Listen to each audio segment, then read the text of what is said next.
Hello everyone, it's Melissa Terzis, DC Real Estate Mama. Today we are talking about Alexandria, Virginia and the cost of living in Alexandria. So, Alexandria, it is west of DC, just on the other side of the Potomac River. It is included in the DC metro area along with Arlington and the other close-in cities as well as DC.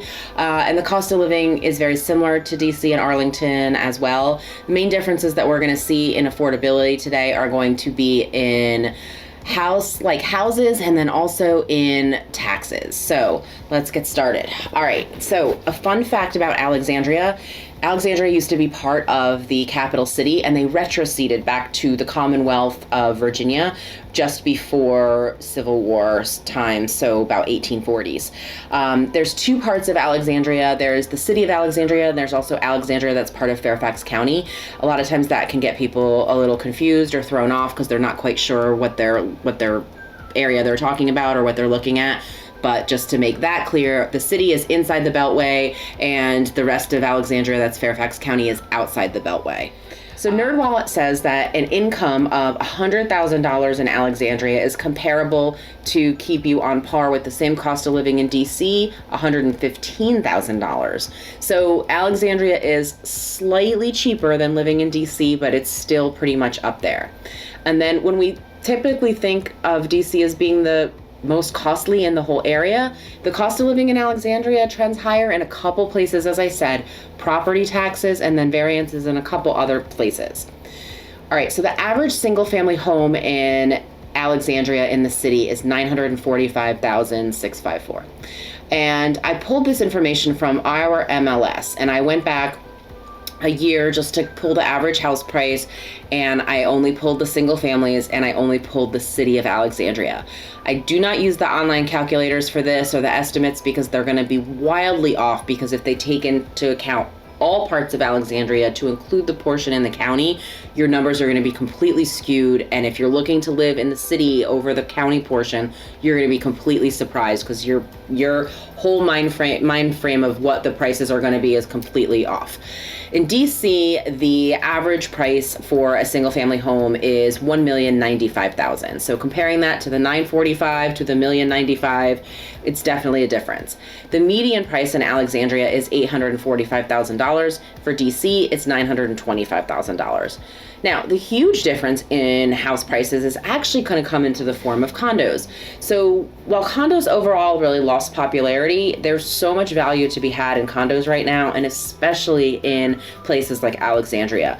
The price per square foot, which is typically how we look at condos, those in Alexandria are running $395 per square foot for a one bedroom. In DC, your comparable on that is $612 a square foot. So you can see that there's a whole lot more value in Alexandria, and a lot of people will definitely go to Alexandria, especially now since you can snap up a condo, and it's so much easier than it was pre-COVID. The average one bedroom rent is $1,684. For a two bedroom, you're looking at $2,400, and for a three bedroom, you're just a hair over $3,000. DC's corresponding rents are about 30 to 40% higher. Let's talk about taxes. So Virginia county governments actually give very little taxing power and authority to the counties. So Alexandria City and Alexandria and Fairfax County, there is no income tax there. Counties in Virginia actually collect revenue from homeowners only for the real estate assessments as well as personal property taxes. I know. You have questions. I know. Melissa, what the hell's a personal property tax? I got you. You're not going to like it, but I got you. All right. Vehicles, boats, trailers, mobile homes, airplanes. This is what is going to be taxed as personal property in the Commonwealth of Virginia. Welcome to Virginia.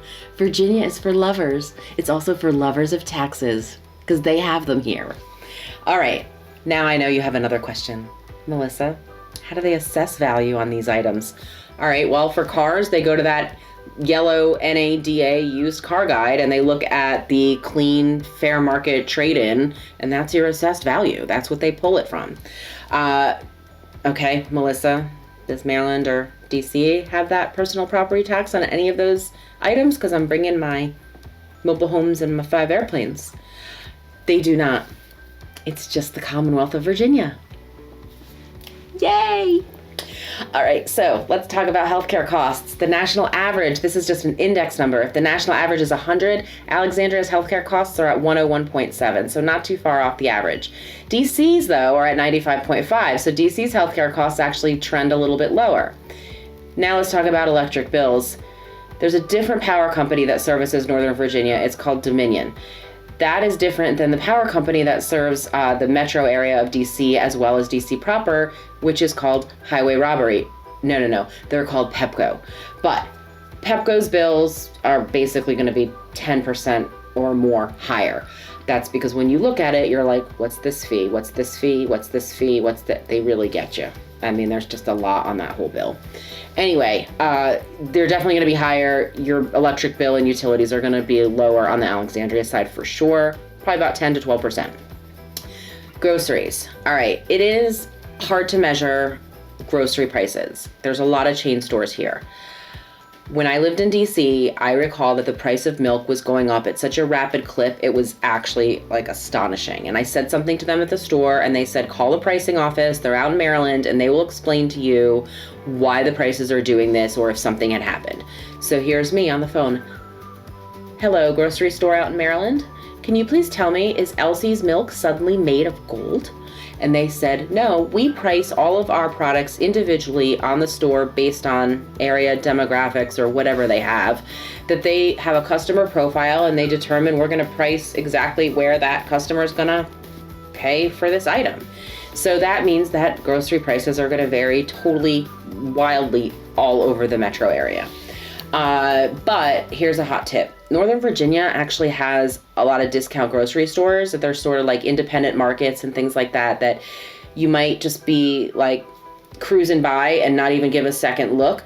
But those are the kind of places you need to go into because they have fruit and vegetables, usually for super cheap. They may have very specialized products. Sometimes they're ethnic grocery stores. So they might be Asian grocery stores or they have Spanish foods. And that's where you want to look because a lot of times the produce in there, super cheap and super good. It's not the kind of produce that's going to rot in your car on the way home from the grocery store like all the other places where I buy produce and then we throw it all out as soon as we pull up into the front of our house. Now DC doesn't really have these discount grocery stores. The only thing they really have is like that corner market, and if you go in there and you try to pick up a can of peas, it's $6 and it's dusty and you're like, if I didn't need this for soup, I really wouldn't be buying this can of peas.